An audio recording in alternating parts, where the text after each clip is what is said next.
Bac Liban 2014. Dans un exercice précédent, nous avons trouvé que la force électrique est égale à moins E fois le champ électrique E. Vous utiliserez maintenant la seconde loi de Newton pour déterminer les équations horaires x de t et y de t du mouvement de l'électron qui se déplace dans ce champ électrique E.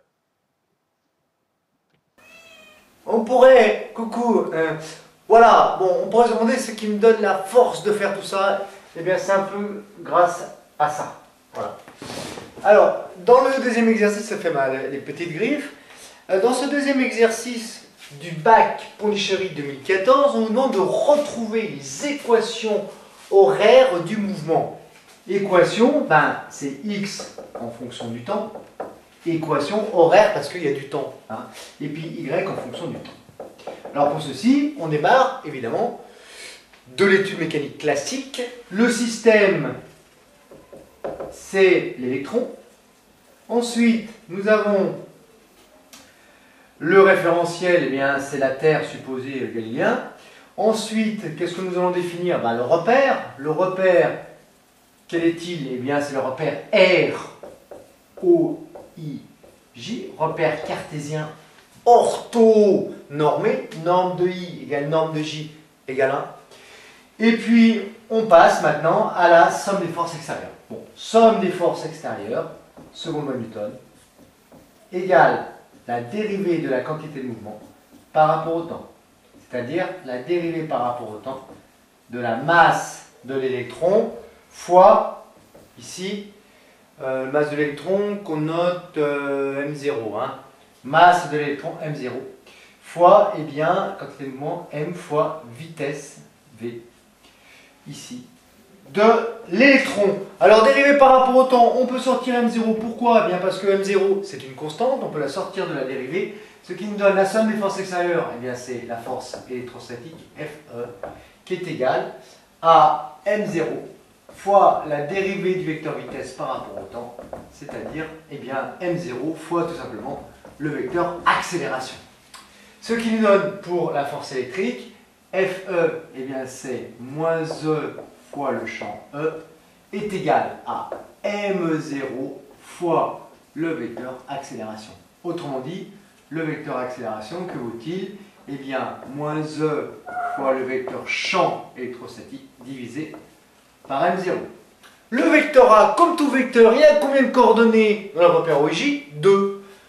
1, 2. Autant que vous avez de doigts à la main si vous en enlevez 3. Hein, donc ça fait bien 2. Hein. Alors, A, il a deux coordonnées, AX et AY. Que valent ces deux coordonnées? Eh bien, moins E fois le vecteur E divisé par M0. Ce vecteur, il a deux coordonnées. Moins E sur M0 fois EX qui est la coordonnée du vecteur champ électrique, et moins E sur M0 fois EY. EX, qu'est-ce que c'est? Eh bien, c'est 0 parce que le projeté de E sur l'axe X, c'est un point. La coordonnée de E sur l'axe X est nulle. Donc, ceci, c'est égal à 0. EY, que vaut-il? Donc on peut dire tout de suite directement AX égale 0. Que vaut AY? AY, c'est moins E sur M0 fois EY. Or, EY, sa coordonnée est négative parce que E est le sens opposé à J. EY, c'est le projeté de E sur l'axe Y. Au niveau de la norme, norme de E est égale à quoi? Eh bien, à ce moment-là, on peut remplacer EY par moins la norme de E. Ce qui nous fait pour Y, plus E fois grand E sur M0. Voilà les deux premières équations correspondant à l'accélération. On va passer maintenant à la vitesse. On passe à la vitesse, sans lunettes. AX, qu'est-ce que c'est?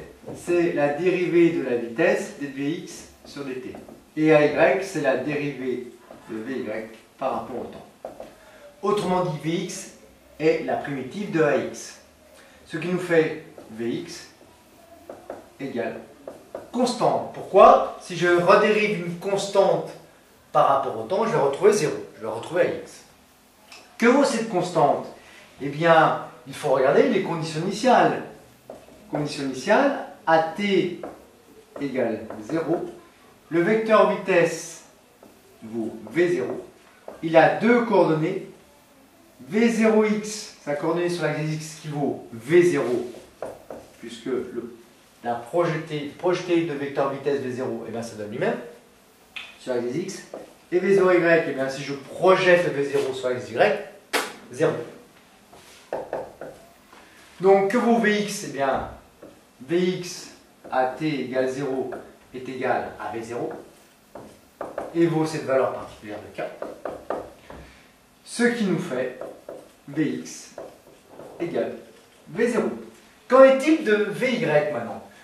E est une constante, grand E est une constante, m est une constante. Autrement dit, si je dérive vy par rapport au temps, je trouve une constante. Ce qui signifie que vy est égal à quoi? Eh bien, cette constante, E, grand E divisé par m, fois le temps t, plus une constante k'. Que vaut k'? Eh bien, les conditions initiales vont nous renseigner sur la valeur de k'. Vy0 est égal à quoi? Eh bien, v0y, la vitesse sur l'axe y at égale 0, ça vaut 0. Égal, on remplace petit e fois grand E sur m fois 0 plus k'. Hop, k' égale quoi? 0. Vy est donc égal à petit e sur grand E sur m0, pardon, c'est m0 ici, divisé par m0 fois t. Bien, voilà pour les deux équations horaires de la vitesse, vy et vx. On va passer maintenant à x de t et y de t. Bien, que vaut vx? C'est la dérivée de x par rapport au temps. Que vaut vy? C'est la dérivée de y par rapport au temps. Bon. Donc, si je dérive x par rapport au temps, je retrouve une constante. Autrement dit, x égale v0 fois t. Si je redérive par rapport au temps, je retrouve bien v0, plus une constante. Alors, je vais l'appeler k1 par exemple. Que vaut cette constante k1? Eh bien, il faut savoir que vaut la position de l'électron au m0 à t égale 0. Ben, à t égale 0, x0 c'est 0 et y0 c'est 0, puisque l'électron part de l'origine ici. Autrement dit, eh bien, remportons cette équation, x à t égale 0, ben c'est x0, c'est-à-dire 0, c'est égal à v0 fois 0 plus k1. Que vaut k1? 0.